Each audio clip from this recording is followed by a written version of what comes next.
नमस्कार, लखनऊ समाचार फटाफट में आप सभी लखनऊ उत्तर प्रदेश के दर्शकों का स्वागत है। अपने जिले की खबरों के लिए चैनल को सब्सक्राइब कर लें और बेल आइकन को दबाकर नोटिफिकेशन को ऑन कर लें ताकि आपके जिले की खबरें मिले आपको सबसे पहले। और हाँ, कमेंट बॉक्स में अपने जिले का नाम जरूर लिखें ताकि हम आपके जिले से जुड़ी खबरें दे सकें। तो आइए देखते हैं लखनऊ सहित उत्तर प्रदेश के सभी प्रमुख जिलों के समाचार फटाफट। जब समय हो कम तो खबरें हो फटाफट, खबरें सभी आपके काम की। खबर फटाफट में आज के हेडलाइंस।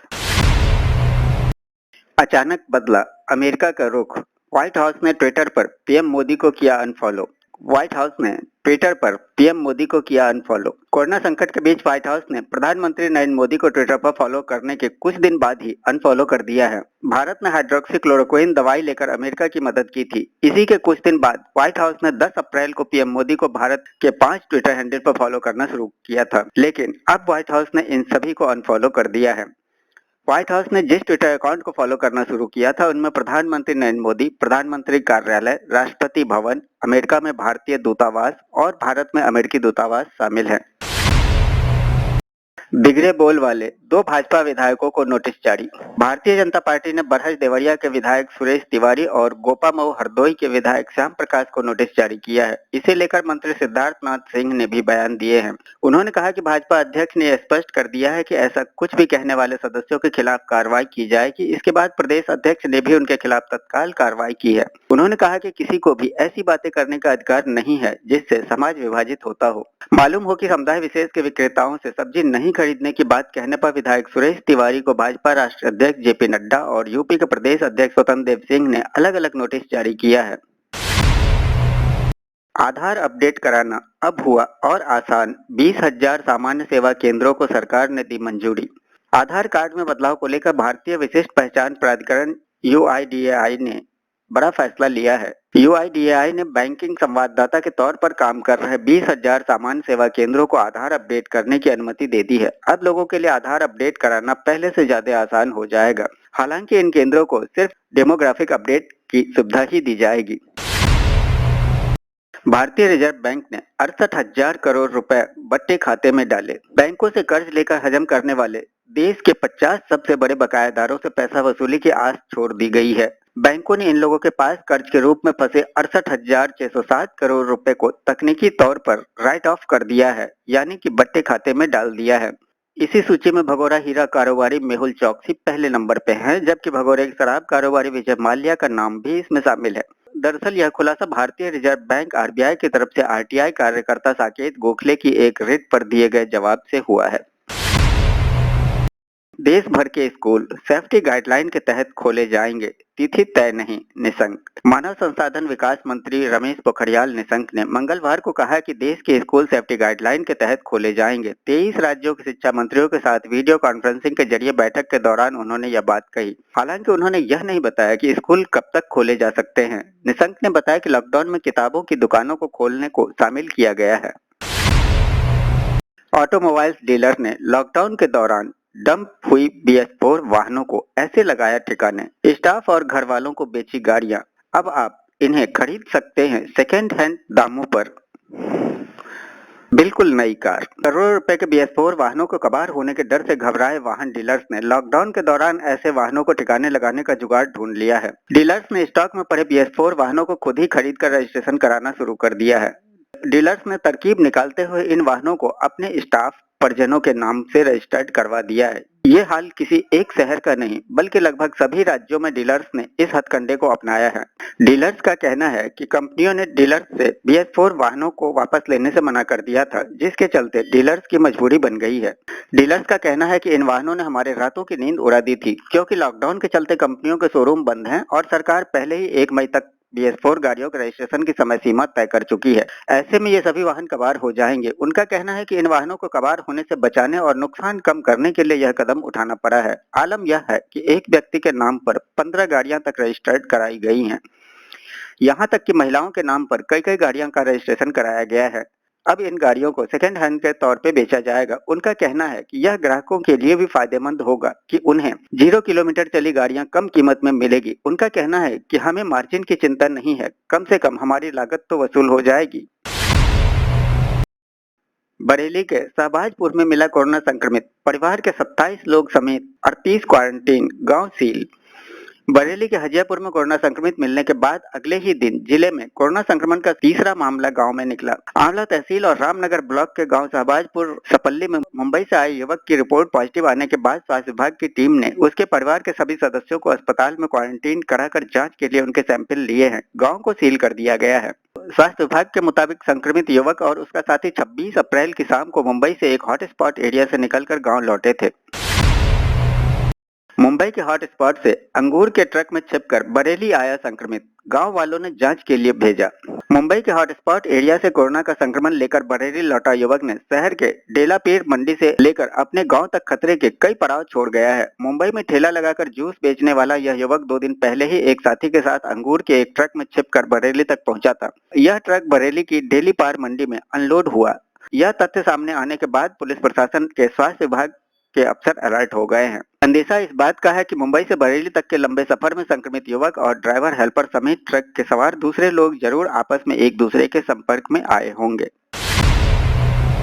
उत्तर प्रदेश में सबसे अधिक कानपुर के पुलिसकर्मी कोरोना संक्रमित, अब तक 12 चपेट में। कोरोना से प्रदेश में सबसे अधिक कानपुर के पुलिसकर्मी संक्रमित हुए हैं। इसमें एक एलआईओ इंस्पेक्टर, रिजर्व इंस्पेक्टर RI2, कुली बाजार चौकी इंचार्ज सब इंस्पेक्टर और 9 सिपाही शामिल हैं। यहाँ विभाग की थोड़ी लापरवाही और चूक से ऐसे हालात बने हैं। वाराणसी में 8, आगरा, मुरादाबाद और बिजनौर में 1-1 पुलिसकर्मी कोरोना से संक्रमित हुए। ऐसे में शहर से लेकर शासन तक में हड़कंप मचा हुआ है। पुलिस लाइन में कोरोना की दस्तक से प्रदेश में कानपुर ऐसा पहला शहर बन गया है जहां पर पुलिस लाइन के पुलिसकर्मी कोरोना की चपेट में आ गए हैं। शहर के अनवरगंज, बाबूपुरवा, कल्याणपुर, रायपुरवा, बेकनगंज, नौबस्ता, घाटमपुरा, सजेती केंद्र और चकेरी संक्रमण की जद में आए हैं। यहाँ तैनात पुलिस कर्मियों का पुलिस लाइन में आना जाना लगा रहता है। लखनऊ में सब्जी विक्रेता को हड़काने पर चर्चा में आए चरखारी विधायक, वीडियो वायरल। लखनऊ में गोमतीनगर स्थित अपने निजी आवास पर एक सब्जी विक्रेता द्वारा अपना असली नाम न बताने पर महोबा के चरखारी विधायक ब्रिजभूषण राजपूत ने उसे जमकर हड़काया और दोबारा इस मोहल्ले में न दिख जाने की बात कहते हुए उसे भगा दिया। सोशल मीडिया पर वीडियो वायरल होने के बाद चरखारी विधायक चर्चा में है। इससे यहाँ के सब्जी विक्रेताओं में खासा रोष है। दरअसल मामला कुछ ऐसा रहा कि सुबह निजी आवास के सामने से निकले सब्जी विक्रेता से सब्जी खरीदी। इसके बाद उसका नाम पूछा। उसने अपना नाम राजकुमार बताया, जिस पर विधायक ने कहा कि सही नाम बताओ। बाद में उसने अपना नाम अजीजुर रहमान बताया। झूठ बोलने और अपनी आईडी छिपाने पर उसे हड़काया और उसे भगा दिया। हालांकि विधायक ने उससे खरीदी हुई सब्जी घर पर रख ली। टेलीमेडिसिन की सेवा शुरू, लोगों को राहत।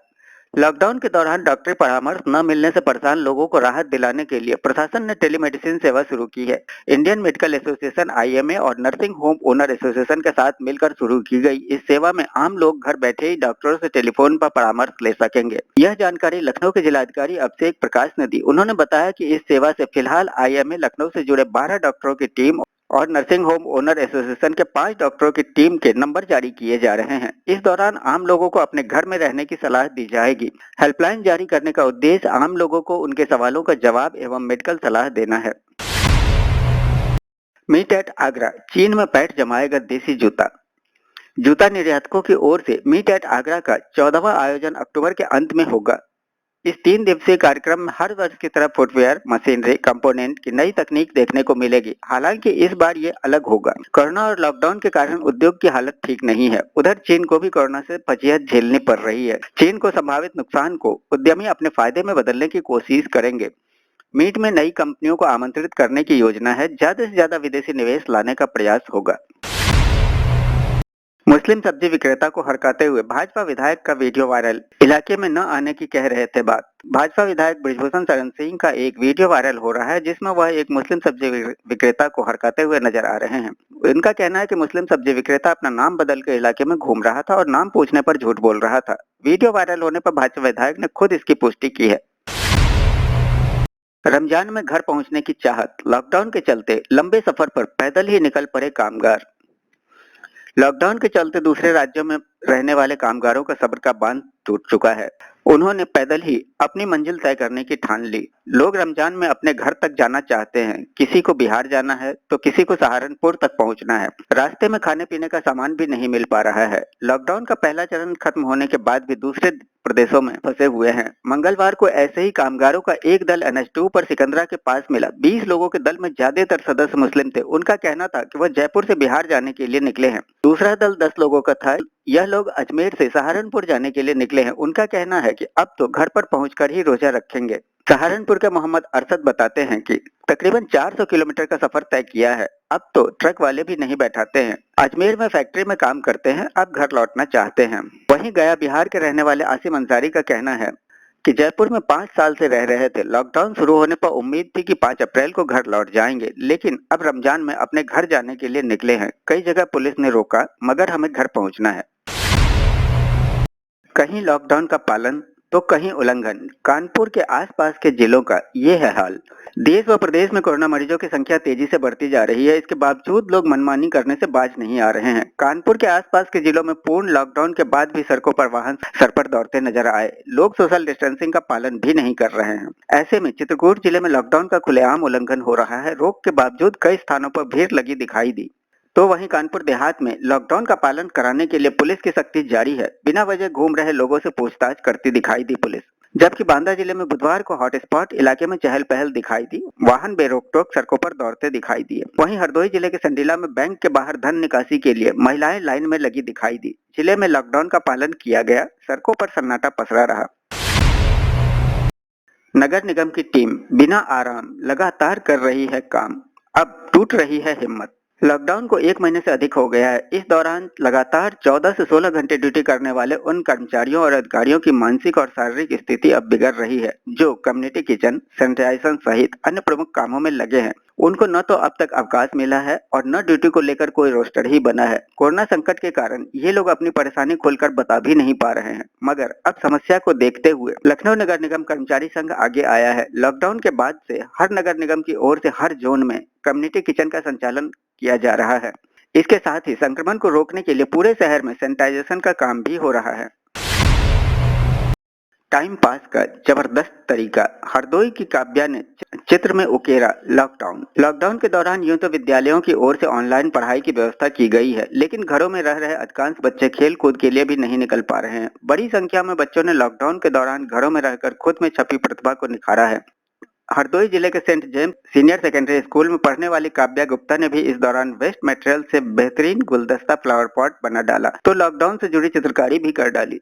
शहर में सांडी रोड पर रहने वाली आशुतोष गुप्ता और अलका गुप्ता की पुत्री Kavya Gupta Saint James School में कक्षा 7 की छात्रा हैं। काव्या कहती हैं कि घर में रहने में ही सबकी भलाई है। कोटा से लौटी छात्रा ने सीएम योगी से की बात, कहा आप इकलौते हैं जिन्होंने अपने प्रदेश के बच्चों की चिंता की। सर नमस्ते। कोटा में पूरे देश से बच्चे प्रतियोगी परीक्षाओं की तैयारी करने आते हैं। पढ़ाई के साथ मोटिवेशन जरूरी है। मेरे लिए तो मोटिवेशन करने वाले आप हैं। आप ऐसे इकलौते सीएम हैं जिन्होंने अपने प्रदेश के बच्चों के बारे में चिंता जाहिर की और सभी को सकुशल घर पहुंचा दिया। इतनी व्यस्तता के बाद भी आपको इतनी ऊर्जा कहां से मिलती है? छात्रा दीक्षा का यह सवाल सुनते ही मुख्यमंत्री योगी आदित्यनाथ हंसने लगे। बोले, सीएम का काम सिर्फ सत्ता चलाना नहीं है, यह भी देखना है कि लोग किस हाल में हैं। मुख्यमंत्री योगी आदित्यनाथ मंगलवार को जूम ऐप के जरिए मुखातिब थे। शाम 4:30 बजे सबसे पहले उन्होंने वाराणसी पहुंचे विद्यार्थियों से बातचीत की और इसके बाद नंबर आया गोरखपुर का। रुस्तमपुर की रहने वाले दीक्षा वर्मा कनेक्ट हुई तो सीएम ने स्वास्थ्य के साथ ही पढ़ाई के बारे में जानकारी ली। सीएम ने कहा कि आप घर पहुंच गई तो माता पिता सभी खुश है ना? सीएम ने कहा कि बच्चों को लाने में जो ऊर्जा लगी है उसकी दक्षिणा आप सभी की सफलता से मिल जाएगी। दीक्षा ने सीएम से करीब 4 मिनट बात की। योगी से बात करके दीक्षा की खुशी का ठिकाना नहीं रहा। अपने मित्रों रिश्तेदारों को फोन कर इसकी जानकारी देकर अपनी खुशियां साझा की। बोली, मुझे बहुत गर्व महसूस हो रहा है कि इतने लोग कोटा से आए हैं और सीएम ने बात करने के लिए मुझे ही चुना। स्वास्थ्य विभाग का जोर, अब लखनऊ के नक्खास पर 20 टीमें घर घर जाकर कर रही स्क्रीनिंग। स्वास्थ्य विभाग ने अब लखनऊ के नए हॉटस्पॉट नक्खास के कटरा आजम बेग में अपनी ताकत झोंक दी है। घने बसे इस क्षेत्र में 8 कोरोना मरीज मिल चुके हैं। ऐसे में यहां स्क्रीनिंग बढ़ा दी गई है। 2 दिन में 40 लोगों के सैंपल लिए जा चुके हैं। 20 टीमें इलाके के हर घर में संपर्क कर रही हैं। केजीएमयू में तैनात संविदा नर्स के पॉजिटिव आने के बाद उसके परिवार के 10 लोगों के सैंपल लिए गए थे। पहले दिन इनमें से 4 और दूसरे दिन मंगलवार को नर्स की मां समेत 3 को भी रिपोर्ट पॉजिटिव आ गई। इसके बाद स्वास्थ्य विभाग ने और सक्रियता बढ़ा दी।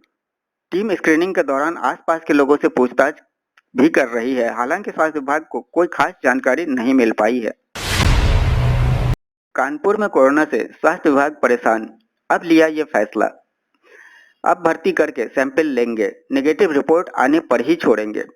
कानपुर में कोरोना का फैलाव तेज होने पर सीएमओ डॉक्टर अशोक शुक्ला का कहना है कि अब भर्ती करके ही सैंपल लिए जाएंगे। जिसका सैंपल लिया जाएगा उसे क्वारंटीन में रखा जाएगा। उसके बाद जब रिपोर्ट नेगेटिव आएगी तो जाने दिया जाएगा।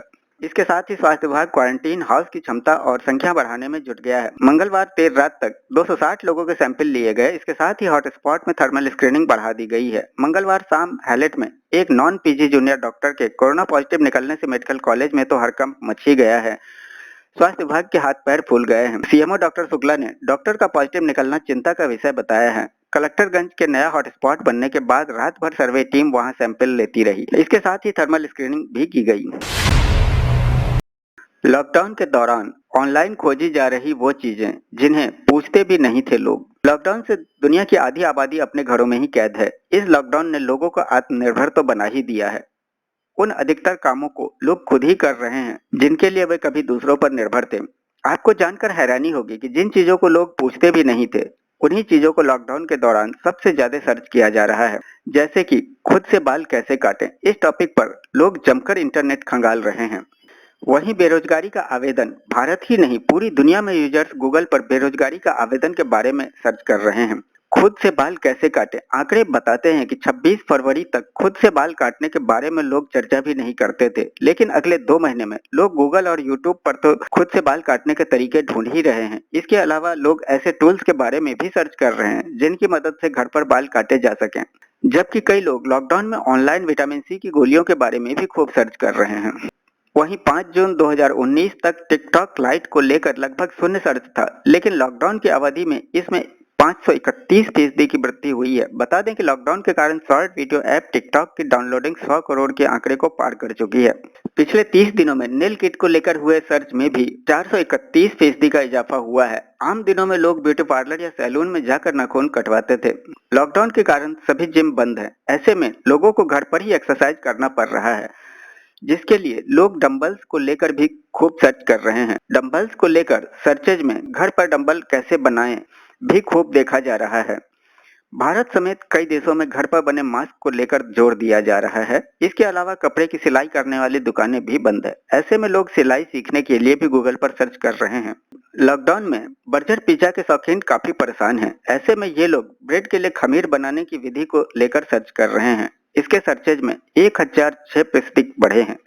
तो वहीं खाने पीने की चीजों में थोक में आटा को लेकर खूब सर्च हो रहा है। बैचलर लाइफ में रोटी बनाना सबसे कठिन काम होता है। यदि आपने बैचलर जिंदगी गुजारी होगी तो आपको इसका अनुभव जरूर होगा। लॉकडाउन के दौरान ब्रेड मेकर कीवर्ड के सर्चेज में 288% की वृद्धि हुई है।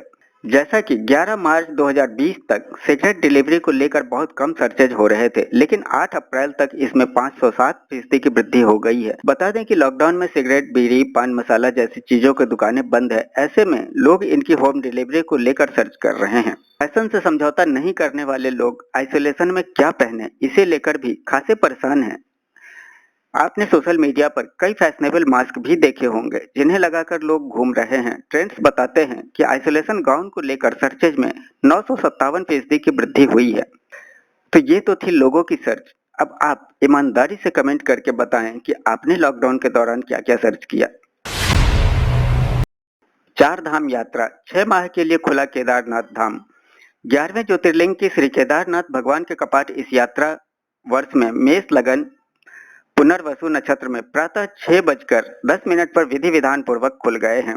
प्रातः 3 बजे से ही कपाट खुलने की प्रक्रिया शुरू हो गई थी। पुजारी शिवशंकर लिंग एवं वेद पाठी मंदिर के दक्षिण द्वार पूजन के बाद मुख्य मंदिर परिसर में प्रविष्ट हुए। मुख्य द्वार पर कपाट खोलने की प्रक्रिया पूरी हुई। भैरवनाथ का आह्वान किया गया। ठीक प्रातः 6:10 पर भगवान केदारनाथ के कपाट खोल दिए गए। संघर्षों से लड़कर टॉप पर पहुंचे इरफान।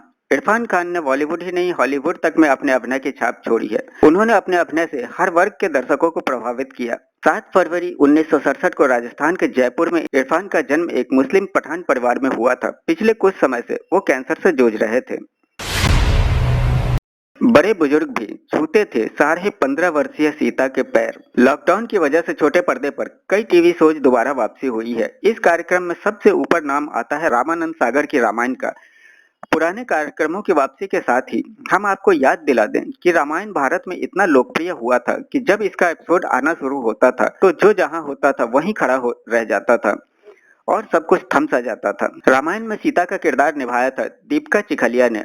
उन्हें लोग आज भी रामायण की सुपरस्टार मानते हैं। दीपिका ने एक इंटरव्यू में बताया था, शूटिंग के दौरान बहुत गर्मी और उमस हुआ करती थी क्योंकि तब न पंखे थे और न एसी। हम सब अपने सुंदर कॉस्ट्यूम में गहनों से सबरे हुए बुद्ध की तरह घूमते रहते थे। उन दिनों को याद करते हुए दीपिका ने बताया था, जब यह धारावाहिक शुरू हुआ था तब मैं करीब 15.5 वर्ष की थी। रामायण की लोकप्रियता का आलम यह था कि दादा दादी मम्मी पापा की उम्र के लोग आकर मेरे पांव छूते थे। मुझे बहुत बुरा लगता था, लेकिन फिर समझ में आया कि यह तो उनकी आस्था है, विश्वास है, वो मेरे नहीं सीता के चरण स्पर्श कर रहे हैं। दीपिका ने बताया कि 31 जुलाई 1988 को रामायण का अंतिम एपिसोड प्रसारित हुआ था। हम सब अलग होने से पहले एक दूसरे से गले मिले। बेहद मुश्किल लग रहा था उस रूटीन से बाहर आना। दीपिका के मुताबिक रामायण की कहानी और किरदार इतने खूबसूरत और असरदार थे कि लोग उन्हें अब भी पहचानते हैं, सम्मान देते हैं।